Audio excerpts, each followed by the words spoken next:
Hello mga ka-Cloud9, eto na naman po tayo, nagbabalik trabaho, buhay ng isang OFW dito sa Bahrain, buhay ng isang waitress.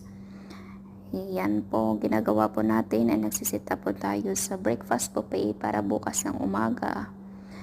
Madami pa po tayong ibang isisit up pero yan lang po muna ang ipapakita natin. Yan po si Kuya, yan po yung tagalinis, nililinis niya po yung mga dyan, lagayan ng pagkain para bukas ilalagay na lang po nila, okay na ang lahat, yun lang po.